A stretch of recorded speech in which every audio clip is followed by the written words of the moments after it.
Thank you very much. It is great to be here. Cracking the Code is about political persuasion, and obviously, but there are large issues that's really the tool toward, as opposed to that being the ultimate goal. And so I'd like to, kind of on the fly retitle this, Saving the World Through Political Persuasion, and understanding the situation, what's really going on here right now and what we have to do in order to bring about real and meaningful and lasting change. And make no mistake about it, that is what has to happen. We must have real and lasting and meaningful change in this country, in this world. It was just reported last week that since 1960, that 30% of all the wild animals on Earth have vanished. Almost a third of all the wild animals. We're seeing a rate of both loss of biomass, highly complex biomass, and a loss of species that has not been seen arguably for 90 million years. That Richard Leakey wrote a book called The Sixth Extinction, suggesting that we are now in the midst, and this was 5, 6, 7 years ago that he wrote this book, that we're now in the midst of an extinction that rivals that caused the loss of the dinosaurs. It's very real. I was 2 weeks ago, or no, it's longer than that now, it's about a month and a half ago, I was in Darfur. I did my radio show live by satellite phone from southern Sudan on the border with Darfur, in a community of what was a town of 8,000 people, that Gok Machar, which is now a refugee community of 45,000 people, 300 miles from the nearest road, from the nearest electricity. Just imagine, no roads, no electricity. 45,000 people, no food. All the food was being brought in by air, and one well that it was hand pumped and that was running 24/7. In the last 24 hours, just in the last 24 hours, roughly 50 to 60,000 people have died just of starvation around the world. More or less 35 to 40,000 of them were children. In the last 24 hours, we've seen, depending on whose numbers you're looking at, but E.O. Wilson from Harvard suggesting 100 species have gone extinct. In the last 24 hours, at least 250,000 acres of rainforest have vanished from this planet, have been destroyed. In the last 24 hours, at least 10 million tons of highly toxic waste, not just landfill waste, but highly toxic waste, have been released into our air, our waters, and our soil. We have, in this world today, over 1 billion people right now infected with the most rapidly growing and deadly disease in the world, tuberculosis. 1 billion people.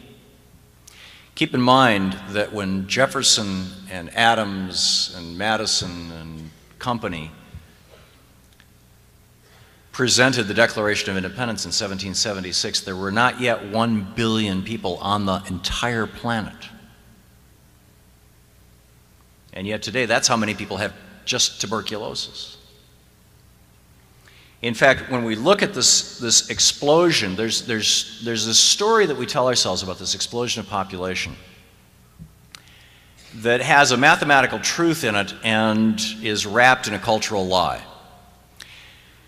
The truth is that from 165,000 years ago, the oldest fully human, modern human fossils that have been found, from 165,000 years ago up until about 10,000 years ago, the human population around the world was fairly stable at somewhere between 20 and 50 million people, and slowly began to increase with the agricultural revolution about 10,000 years ago as people started doing intensive farming rather than just hunting and gathering.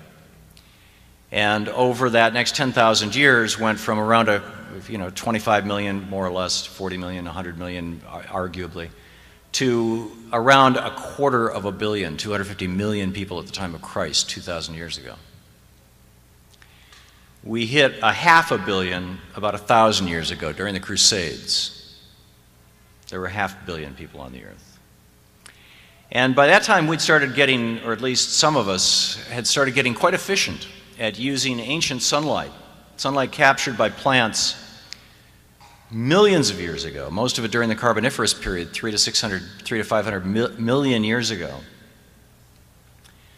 Captured by plants and in the vast sea mats that became oil, in the vast land areas that became the forests that became coal and peat, which are much more recent actually. Most peat is only 10,000 years old, but the coal and natural gas, that we started using that sunlight so that we didn't have to keep forests that we could use for firewood to warm our homes, and so we could cut down the forest and we could turn that land into food production.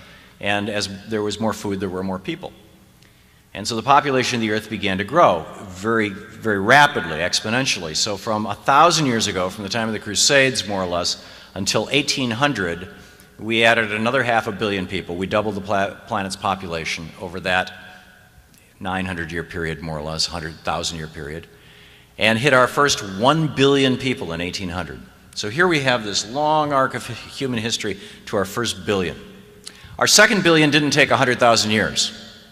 Our second billion only took 130 years, 1930. We got very, very efficient at converting sunlight into food, at converting oil into pesticides and herbicides and driving farm vehicles with it and transporting food with it. So by 1930, when Franklin Roosevelt was sworn into office in 1933, there were 2 billion people on the planet. The third billion didn't take 130 years, it only took 30 years. The year John Kennedy was inaugurated, there were only 3 billion people on the earth. We hit our third billion in 1960.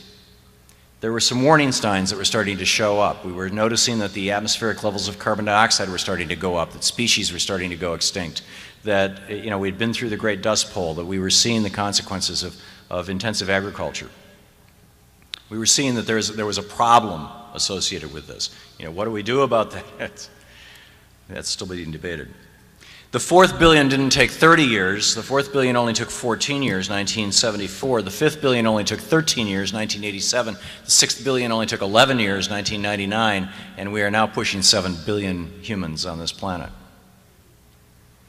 In some areas, the population is being slowed down largely because of AIDS and tuberculosis. In other areas, there are other factors, but the story that we tell ourselves about our population and our culture is that this population explosion happened, and that it happened largely as a result of the agricultural revolution and the availability of oil, and that's simply what happens. More food, more people. But what's interesting is that that's not altogether true. I mean, the numbers are true. But really what has happened is that the population of one tribe has exploded. There are hundreds of other tribes, perhaps thousands, they're vanishing rapidly around the world, cultures of people who have not experienced population explosions. Their populations have been steady for 10,000 years. Which raises the question, what is it that differentiates us from them? Why is it that modern technological society and culture, whether it's in China or in the United States, whether it's in India or South America, why is it, or for that matter, the Inca and the Mayans who experienced a population growth much like ours, why is it that some cultures produce explosions in population and other cultures don't? Well, what are the variables? We live in a salvationist culture, a culture that says something's going to save us. Maybe it's us, but ultimately something's going to save us. And the two primary salvationist theories about what stabilizes population have to do with economics and technology. It has been noticed, and perhaps appropriately noticed, that there are many countries that are experiencing zero population growth and even negative population growth. Italy, oddly enough, the home to the Vatican, is experiencing negative population growth. In fact, Italy is the country with the highest use of birth control on a per capita basis in the world, which is, I find that incredibly ironic, but there it is. So there are those folks who say, well, the solution to the problem is we just need to put a birth control pill dispenser on every, corner in the world, particularly in the poorer neighborhoods, and everybody will have access to free birth control, and it'll solve all our problems. You know, the population will go negative. But the fact of the matter is that, you know, Planned Parenthood's best estimates are there's maybe 750 million people in the world who want to have access to technology, birth control technology, but don't. Actually, that number is about 8 years old. It's probably more, you know, a little larger than that. But the bottom line is that it's not lack of availability of birth control. There are countries, particularly the ones that we're probably most familiar with in the Middle East, where there's plenty of birth control. I mean, there's no religious injunction against it. There's no cultural injunction against it. It's not illegal. It's not the influence of the Catholic Church as it is in some parts of South America, where pharmacists are afraid to sell condoms for fear that they'll burn in hell forever. And still the average family size is 8, 9, 10, 11, 12 people. 12, you know, 10, 12 children in the monogamous families. So if it's not technology, then what is it? Well, the Paul Wolfowitzes of the World Bank folks, the economists, they come along and they say, well, you know, it's not that it's technology, the problem is economic. If you look at the countries that have zero population growth, you see Sweden and Denmark and Norway and Italy and Germany and at least if you count out the immigrants, and the United States for that matter, zero population growth, when you set aside immigrant populations, it must be economic. It must be that when you have a strong middle class, that's going to cause people to have fewer children, to have a better lifestyle and all this kind of thing. And there's this whole elaborate theory that goes along with it. And that must be it. And so the solution is to run around the world and convert every country in the world into an economy that looks identical to that of the United States.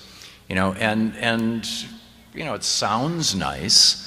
The problem is that if we're pushing 7 billion people in the world. If every person in the world, and keep in mind, I mean, about half the world's population lives on less than $10 a day. You've got 2 billion people in the world who don't have access to clean water and sanitation. If every person on the planet was living the lifestyle of an Appalachian family of 4 at $14,400 a year at the poverty threshold, it would require 4 planet Earths to provide the natural resources just to make all this stuff necessary for that standard of living. It's physically not possible. Plus, it doesn't work. Because again, we can look at countries in the Middle East where people get $40,000 a year simply for being citizens out of the oil revenue from some of the countries in the Gulf states, and still they're having 12 children. It's not about economics. So what is it? Well, some very thoughtful people have done some really good research over the years, and the one thing that they find over and over and over again was actually first identified in the popular literature of the United States in Thomas Jefferson's Notes on Virginia. His father, Jefferson's father was a surveyor. He died when Jefferson was about 14 or 15, but from the time he was 7 years old until the time his father died, Peter Jefferson, he used to go with him on these sometimes week-long journeys to survey the lands of Virginia. He's a map maker and surveyor, and his father was fluent in several of the Native American languages, and his son, Thomas Jefferson, got to know many of the Native American communities around there. In his Notes on Virginia, he writes about how the people who we know of as the Iroquois Confederacy, one of the tribes of the Iroquois Confederacy, how they considered it, they looked at the European women who had come over from Europe and were settling in Virginia and were having 6 and 7 and 8 and 9 and 10 children, and they referred to them derisively as cows, as domesticated animals, because they thought it was bad form to have a child more than once every 7 years. And the Iroquois just didn't have a child more than once every 7 years. They didn't have access to high technology, and they didn't have the economy. But they also didn't have a population explosion. They had figured out how to live in stability with their environment for 10,000 years. In fact, Ben Franklin, when he was introducing the Iroquois, there was 34 members of the Iroquois Confederacy who came to the Constitutional Convention in 1787. And they were there in part because part of our Constitution is based on the Iroquois Confederacy as advisors, and they were there to also offer a spiritual blessing. They stayed for the first 2 weeks. But the first day, Ben Franklin got up and introduced them. And he said, and he didn't mean this in a way that was a put-down, this is simply the language that they used at the time. He said, as he was introducing them, he said, if 5 nations of ignorant savages have been able to forge a union which has survived in peace for 1,000 years, then certainly 13 colonies of educated Englishmen can do the same. Well, what the Iroquois knew that we didn't was that there were 2 groups among them. One group that was very interested in the security of the 7th generation, of the future generations. It was written into the Iroquois Confederacy that all decisions made had to be made in the context of their impact 7 generations down the road, and if you couldn't demonstrate that that would be a positive impact, then no decision was taken. And there was one group among them who was most interested in that, and there was one group among them who wasn't all that interested in that. They were more concerned with strutting around and being proud and showing off and whatnot. And the group that was interested among them in that 7th generation, was the women. In the Iroquois, in 5 of the 6 nations of the Iroquois Confederacy, only women could vote. And what they found, what the modern sociologists have found, is that in those cultures where women have relatively equal power to men, and there are virtually no fully developed modern cultures, perhaps Iceland, but very few, where it's actually even hit parity, but there's some threshold there. In those cultures where the power of women gets close to that of men, there's a flip that happens, and it'll very often happen in a single generation, where the population growth goes to 0, where the population goes to replacement and no more. And it's regardless of access to technology, and it's regardless of access to wealth. So in a very real way, you could say that the most powerful movement in the world to stabilize population, to diminish the destruction that we're, to reduce the destruction, hopefully even reverse the destruction that we're doing to the planet, to bring back some of the animals that are teetering on the edge of extinction, that the most powerful movement for human rights, for civil rights, for the rights of life on this planet is the women's movement. I mean, in a very real way, you could say that that's the case. I mean, that's where it's at. The movement to establish equal rights for women in all cultures all across the world is probably, given that human population is the main driver in virtually every single one of the areas where we see and can identify problems, is probably the most important of all of the cultural issues that we're facing that we need to deal with. So, number 1. These are just some of the stories out of our culture, some that we need to consider. We have this belief that somehow we're different from, we're separated from, we're not a part of, we're not associated with the rest of life. This is another one of our, you know, people refer to the Cartesian worldview. René Descartes, his I think I, therefore I am. It really started with Aristotle. You could argue it started long before that. This idea that somehow humans are separate from all other life on Earth, that we're different from all other life on Earth. I remember my mentor, he's 74 years old now, or 94 years old. He just had his 94th birthday, Gottfried Mueller. And this was 20 years ago.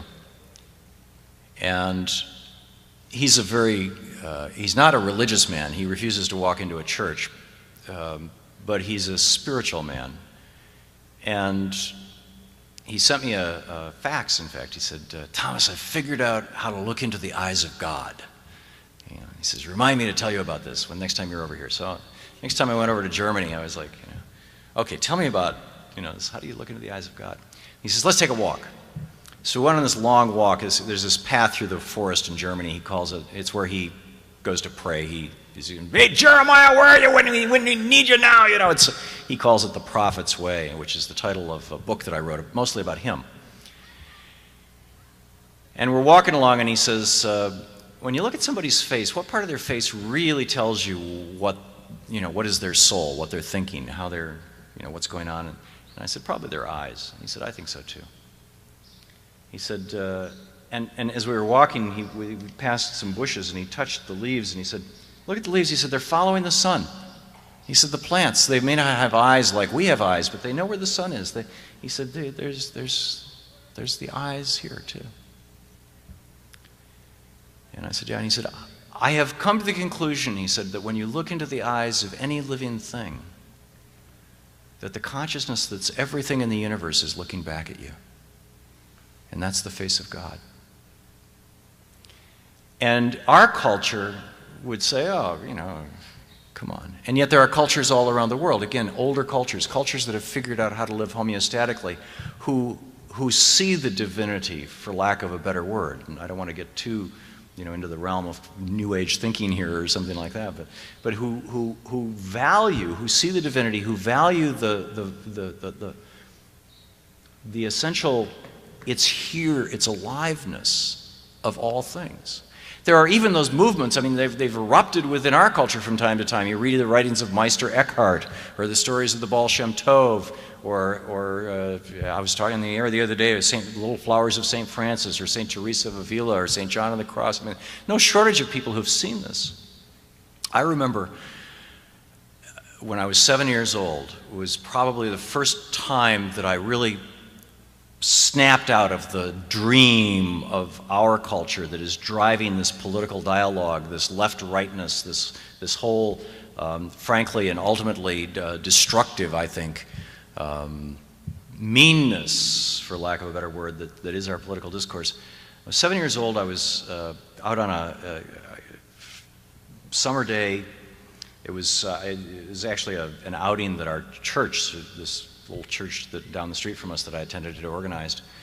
And it was at a farmer's house. And the kids were out playing, and I was sitting with this old guy. In my mind, he was an old guy. He's probably my age now, right? But in any case, this farmer, and we're sitting here with this little kind of a card table with some lemonade on it between us.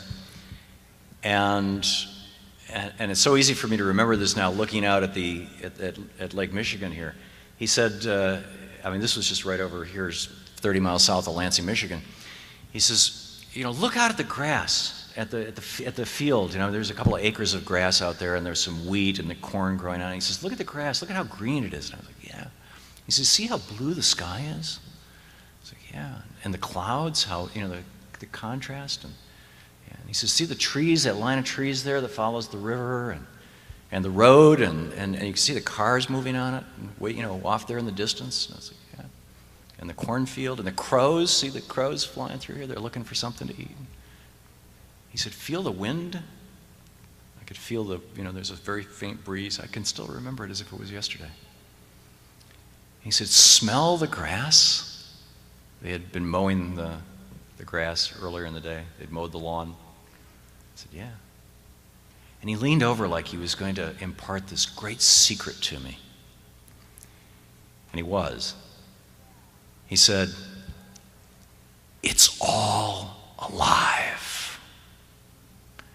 And in that moment, you know, 7 years old, all of a sudden, I was like, wow, you know, it's all alive. I guarantee you that the people who are running Monsanto and General Motors and not to pick on any particular company, General Electric, I mean, just right across the board, that those companies, those people whose day-to-day work is not moving us in a direction of saving life, but instead is moving us in a direction away from it, that they haven't figured that out yet. That we as a culture haven't figured that out yet. That even, you could walk into any church and find 1 in 100 people who understand that concept, that it's all alive, that it's all interdependent, that it's all together, that it's all us here in this place together. And so I think it's really vital that we do that. And in that context, I want to bring this and in the course of doing this, as I think I mentioned when I started out, you know, one of the most powerful ways to communicate political information is to tell stories, because people remember the stories and they carry the message with them. You know, you can put Dick Cheney in a box simply by saying, you know, he's the little boy who cried wolf, for example. You know, and boom, you know, the story associates with the action and everybody gets it. So there's, you know, a variety of stories that I wanted to share with you, and one of them I think is particularly important right now, because those of us on the, as it were, what's referred to as the political left, I think frankly it's mainstream America. I mean, you know, every single survey, yeah. every single survey of Americans finds, more than 70% of Americans want national health care, more than 90% of Americans want clean air and food, more than 90% of Americans want to know the country of origin of the food, whether or not it has genetically modified organisms in it. More than 60% of Americans want to have a strong social safety net that includes unemployment insurance and strong Social Security and retirement and pension programs like that. I mean, it just goes on and on and on. We are the majority. So we're in the midst of this political battle right now, and on the left you're seeing Hillary Clinton and Barack Obama beating each other up, metaphorically speaking, although it's gotten a lot softer and a lot gentler in the last few days, and I think appropriately so. But nonetheless, I think that there have been some significant woundings that have happened on the side that I talk to, and also on the other side as well. And between the two, there is this chasm. There has been this wounding of America. I would submit to you that the real serious destructive wounding of this country arguably began with Ronald Reagan declaring that government was a useless thing, that government, this we the people, this thing that those crazy founders who called themselves liberals of the Enlightenment fought and died to create, according to Reagan, was the problem, not the solution.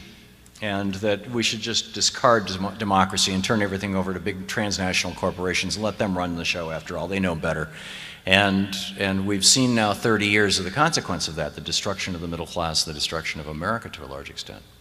And not just America, it's spreading like a bad virus. On the other hand, there are some countries that are pushing back and waking up, and there's a grand awakening, I believe, happening in America right now. But there is a wounding that began with that and that got real intense in the year 2000 when the Supreme Court stepped forward. The Supreme Court of Florida had ordered that every vote in Florida be counted, and ultimately, a year and a half later, they were. And it was reported in the New York Times in October of 2002, October 2001, just a month after 9/11. It was reported in the New York Times that they actually counted all the ballots. This newspaper consortium, there was 5 newspapers and news organizations. They actually had truckloads of the things. They counted all the ballots, and by any measure, pimpled chads, dimpled chads, pregnant chads, hanging chads, dorky chads, friendly chads, I don't know, whatever measure you have, Al Gore got more votes than George W. Bush did, if you counted all the votes in the state.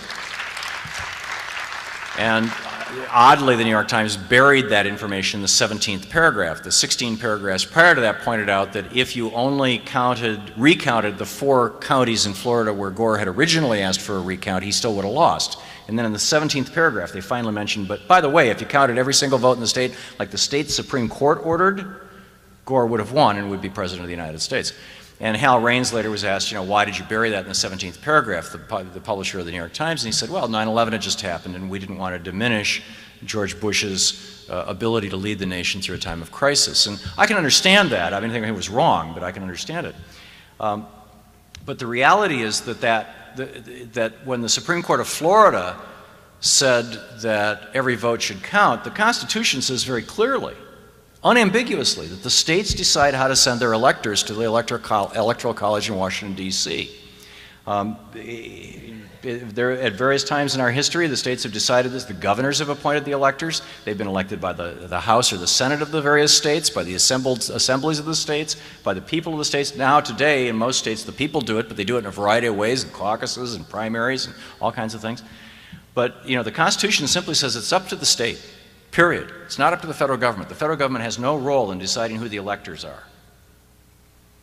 And this is why Tom Feeney, the Republican Speaker of the House in Florida, said that even if Al Gore got more votes than George Bush, and it could be proven in Florida, he would still send only Republican electors to Washington, D.C. to give that state to George Bush. And, he said it on national television, and he was dead serious about it, and he had the legal right to do it. But in any case, the Supreme Court of Florida said we're going to count every vote. And a fellow by the name of John Roberts, who was a $2 million a year corporate lawyer, hitman, a major advocate for corporate human rights in the United States, went down to Florida, and spent a couple of weeks training the lawyers, because John Roberts used to be the clerk for Rehnquist, who was the Chief Justice of the Supreme Court. Spent a couple of weeks prepping the lawyers, training the lawyers, teaching them how to argue before Rehnquist successfully. And they went up to Washington, D.C., and Jim Baker and company, and with the wise advice of John Roberts, who was later repaid, obviously, with the gift of being the Chief Justice of the Supreme Court, replacing Rehnquist. They went up and they argued, get this, Bush v. Gore, I suggest you read this decision. They argued that the plaintiff, George W. Bush, as an individual, as a person, the plaintiff would be irreparably harmed if the order of the Supreme Court of Florida that every vote in the state of Florida be counted were allowed to stand and every vote was counted. Yeah, that was the basis of the lawsuit, Bush v. Gore. You can read it online. Go to, supremecourt.gov. It's right there. And it was such a, and of the 5 justices who voted in favor of this, 3 of them had family members working on the Bush campaign. They should have recused themselves. But they didn't. Scalia, Rehnquist, and Thomas. So anyhow, this first wounding was essentially a totally unconstitutional coup d'etat. The Constitution does not say that the Supreme Court can decide a dispute within a state about how that state's going to send its electors. It's up to the state. It would have been a battle between Tom Feeney and the Supreme Court of Florida ultimately. That probably would have been decided by Jeb Bush, ironically. And who knows? He probably, with the world of public opinion, if the vote had actually been counted and they'd actually said, well, it looks like Al Gore got the most votes, I don't think Jeb Bush would have been able to say, but still we're going to send Republican electors. So anyhow, that was the first wounding. The second wounding, I think, came in 2004, when just now, there's 3 books out about this, just in the last 6 months, we're seeing now how the vote was stolen in Florida. How it was, and why was it that the election, the exit polls, which were done by the news organizations, I mean, good, solid, serious exit polls that are the gold standard for the planet. I mean, this is how we certify the legitimacy of elections in third world countries all over the world. This is what led to the Orange Revolution in the Ukraine, is exit polls. Exit polls in Germany, they count the vote, well, in all European countries, they count the votes by paper. They're paper ballots, they count them by hand. They have civil servants do it. They take a couple of days off from their job. Sometimes it takes 3 days for the vote to come in. They'll call the election within an hour of the time the polls close. Why? Because their exit polls have never been more than 1/10 of 1% off. Neither were ours in the United States until the year 1996. And then they started getting funky. And in Ohio in 2004, the exit polls showed that Al Gore had a 4-point lead over George W. Bush. And it seems to, it vanished somehow. But anyhow, so another wounding. And now we have this wounding that's going on here. So how do we heal from these wounds? I think, again, there's some considerable wisdom in looking at older cultures that have figured out how to live sustainably. The biggest challenge that we're going to be confronting, really the issue of the Green Festival here, of how do we live sustainably? How do we live on the planet in a way that we can continue to live on the planet without the planet kicking back and saying, no, you can't do that. Because that's, it's awful close to that. Back about 10 years ago, I wrote a bunch of books on attention deficit disorder. I didn't do all of them 10 years ago. Actually, the most recent one was just 2 years ago. But the first one was published in 1992, however long ago that was. And I was doing a lot of public speaking on the topic and conferences and a lot of training for schools and things. I was rostered as a psychotherapist in Vermont and doing consulting work for school districts. And the San Carlos Apache Reservation, 10,000 people in Arizona, San Carlos, Arizona, was having a crisis. They were having 70, 80, 90% in some areas ADHD diagnosis rate among their children in their schools. And the federal doctors, the docs who came in, with the Bureau of Indian Management or whatever it's called, said, put them all on Ritalin. And so they contacted me and John Rady, who's a friend of mine, a professor of medicine at the Harvard Medical School. who wrote, co-authored Driven to Distraction and wrote the foreword to one of my books, ADD Success Stories. And they invited us to come out and spend a couple of weeks there, working with the schools, working with the police, working with the social workers, working with the local therapists. This is a community of 10,000 people that had 500 children in foster care that had maxed out their own internal foster care ability, where unemployment was over 50%. I mean, they were experiencing a crisis at so many different levels. And I spent a couple of weeks there working with them and got to know them, a number of the people there quite well, and one of them, a fellow by the name of Paul, whose great-great-great-grandfather was Geronimo, actually. Paul invited me about a year later to come back, as I'd been back a couple of times, just as you know, to help out however I could, but mostly to hang out with the people that had become friends. And Paul's best friend's daughter had hit puberty, and there's this puberty ceremony the last 3 days where the young woman is out. You go out, they find a place out in the desert, and she stands with the 4 women that she's chosen as her elders. And a woman can do this 4 times in her life, and then her power is gone. And so this girl, she was like 13, she chose these 4 women from the community, and from sunup, literally from the crack of dawn until sundown, she had to stand up in front of the community, and the community all was standing and dancing with her and dance, and it was not the way that we think of dancing. It was, you know, like this. I mean, literally from sunup until sundown.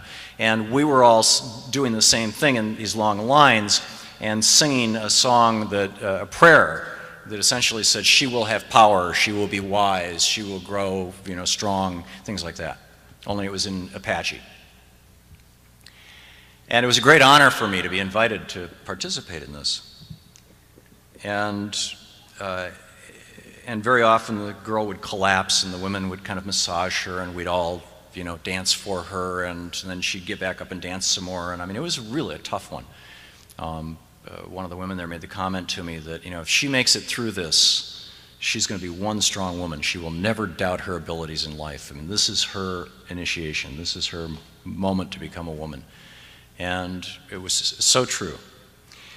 And each night afterwards, the men and women would go into separate areas and have sweats, ritual purification, and break into small groups, and they build all these sweat lodges. And my friend Paul had invited me. I was there with him. I was dancing with him and his family. And that night, he and I and about 6 other guys were sitting around a circle and around a fire. We had done a 38-stone sweat. I mean, and we were just, you know, incredibly hot, and it was the desert and the sky, you know, just black sky and all the stars, and it was just a beautiful, beautiful night. And we're sitting in the circle and just kind of depressurizing from the day, and the guys are telling jokes, you know, it's just 7 guys sitting around a circle, just being guys, you know, and no big spiritual thing or anything, and mostly they were telling Hopi jokes. The Apaches like to tell Hopi jokes. And a couple of years after that, Louise and I spent our 25th wedding anniversary with the Hopi on the second mesa, and discovered that the Hopi tell Navajo jokes. They don't like the Navajo. And the Apaches tell the Hopi jokes. So anyway. So I didn't know any Hopi jokes at that time. I have since learned a few, but at that time I didn't know any. And so I did when it was appropriate for me to speak, I did what I had learned in my culture, which is the Jerry Seinfeld kind of joke, you know, the put-down joke. I made a put-down remark at the expense of the guy who was sitting right opposite me on the other side of the fire. And as soon as the words were out of my mouth, everybody in the circle was looking at the floor, looking at the ground, looking down in the dirt, you know, and totally silent. And I realized I had committed a real sin, because I came out of a culture of sin and punishment, right? We find the sinners and we put them in prison. And in fact, in America, we have more people in prison than any other country in the world, both on a per capita basis and also in real numbers. And so I'm sitting there thinking, no, this is terrible. I can't believe I did that. And I've embarrassed my friend Paul, and I embarrassed this poor guy, and I've violated the cultural expectation. What are they going to do to me? Are they going to chase me out of here? Are they going to yell at me? Are they going to beat me up? I didn't think that so much, but, and what are they going to do to Paul? And how have I hurt him? And how have I hurt my relationship? And I'm just sitting there going through all this stuff in my head as they're all just sitting there silently, looking down. And finally, two guys over from me, the oldest guy in the circle, realizing as the oldest guy, it's his obligation. He takes this deep sigh and rouses himself, and looks up and he says, I remember when I was young and stupid, and I was at boarding school at, the Indian school that they sent us to, and I made a joke about, and he tells this about how he had done the same thing that I had done, and how it humiliated his friend and embarrassed him, and what he had to do to make it straight. And then the next guy sitting next to him, he tells a story about how when he embarrassed somebody, and in his case it was somebody in his family that he had done this to, and how he made it straight with that guy. And then the next guy tells a story like that. And then the guy that I had embarrassed, he has a story to tell about how he had done the exact same thing once. And then the next guy, and then the next guy, and then my friend Paul, and then it gets to me. And by the time it gets to me, I've learned two things. And this is the main message that I want to leave with you today. The first thing that I learned was just the informational part. I learned what I had to say and do to kind of clean it up with this guy, which isn't so relevant. I mean, it was mostly apologizing. But I learned how to do it in a way that was appropriate to the culture. But the second thing that I learned, which was the real deep learning for me, was that nobody was treating me like a sinner, and nobody was punishing me. That this was a culture that had existed for 10,000 years on this continent, at least, with no police, no prisons, no places where they locked people up. How did they do that? What they had figured out was that balance that I was talking about when we first started, the balance with nature, whether it's the balance with all natural things, whether it's the balance of seeing the divinity of everything, whatever it may be, the balance between left and right in politics, the political discourse, that balance was really the key to the whole thing. And that the job of the community is not to catch the sinners and punish them. The job of the community is to find people who are out of balance and bring them back into balance, to restore harmony.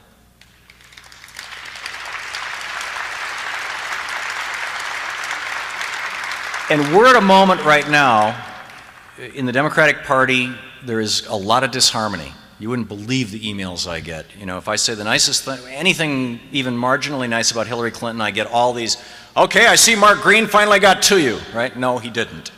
Or if I say something nice about Barack Obama, it's like, oh, you sexist pig, or whatever. I mean, and I'll never listen to your show again. There is a real imbalance that has occurred among Democrats. There's a real imbalance that's occurring in the country. It's about to get worse, by the way. It's running up to November, and the crazies are going to come out of the closet. The swift boaters and the whole bit. It's just going to be really bad. And the work that we have to do, obviously, winning elections is a great thing, but even more important than that, we have to heal the world. We're at a crisis point here, pushing 7 billion people, a third of all animals since 1960 on the planet vanished, dead. We're at a crisis, 1 billion people with tuberculosis. We're at an absolute crisis. We're at a tipping point. Our atmosphere, we're at 385 parts per million of carbon dioxide, and James Hansen 2 weeks ago, the head scientist from NASA, came out and said anything above 350 parts per million and our planet will not be suitable for human life. We are at an absolute crisis, and the solution to it, obviously, there are some forms of healing. I think of impeachment, frankly, as a balancing, not as a punishment. There are forms of healing that may look like punishment, but they're really balance. And I think it's so important that we bring about that balance now, and that we do it in our individual relationships, that we do it in our political relationships, we do it in our media relationships, we do it at the level of party, we do it at the level of nation, we do it at the level of country, we do it at the level of species, right across the board. We have to do it, and it all has to begin with us individually. Tag, you're it. Thanks a lot.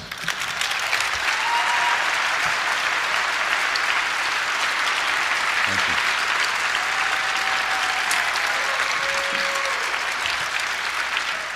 was hand pumped and that was running 24/7.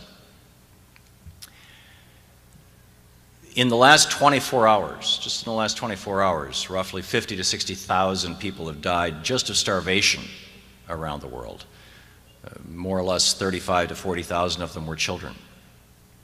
In the last 24 hours, we've seen, depending on whose numbers you're looking at, but E.O. Wilson from Harvard suggesting 100 species have gone extinct.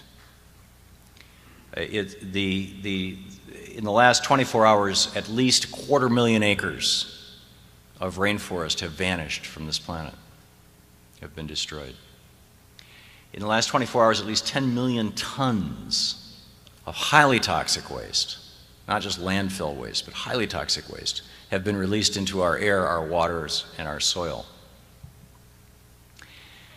We have, in this world today, over 1 billion people right now infected with the most rapidly growing and deadly disease in the world, tuberculosis. 1 billion people. Keep in mind that when Jefferson... Thank you very much. It is great to be here. Cracking the code is about political persuasion, and obviously, but there are large issues that's really the tool toward, as opposed to that being the ultimate goal. And so I'd like to, kind of on the fly retitle this, Saving the World Through Political Persuasion, and understanding the situation, what's really going on here right now and what we have to do in order to bring about real and meaningful and lasting change. And make no mistake about it, that is what has to happen. We must have real and lasting and meaningful change in this country, in this world. It was just reported last week that since 1960, that 30% of all the wild animals on Earth have vanished. Almost a third of all the wild animals. We're seeing a rate of both loss of biomass, highly complex biomass, and a loss of species that has not been seen arguably for 90 million years. That Richard Leakey wrote a book called The Sixth Extinction, suggesting that we are now in the midst, and this was 5, 6, 7 years ago that he wrote this book, that we're now in the midst of an extinction that rivals that caused the loss of the dinosaurs. It's very real. I was 2 weeks ago, or no, it's longer than that now, it's about a month and a half ago, I was in Darfur. I did my radio show live by satellite phone from southern Sudan on the border with Darfur, in a community of what was a town of 8,000 people, that Gok Machar, which is now a refugee community of 45,000 people, 300 miles from the nearest road, from the nearest electricity. Just imagine, no roads, no electricity. 45,000 people, no food. All the food was being brought in by air. And one well, that in 100 million, arguably, to around 250 million, 250 million people at the time of Christ, 2,000 years ago. We hit 500 million about 1,000 years ago during the Crusades. There were 500 million people on the earth. And by that time we'd started getting, or at least some of us had started getting quite efficient at using ancient sunlight captured by plants millions of years ago, most of it during the Carboniferous period, 300 to 500 million years ago. Captured by plants and in the vast sea mats that became oil, and the vast land areas that became the forests that became coal and peat, which are much more recent actually. Most peat is only 10,000 years old, but the coal and natural gas, that we started using that sunlight so that we didn't have to keep forests that we could use for firewood to warm our homes, and so we could cut down the forest, we could turn that land into food production. And as there was more food, there were more people. And Adams and Madison and company presented the Declaration of Independence in 1776. There were not yet 1 billion people on the entire planet.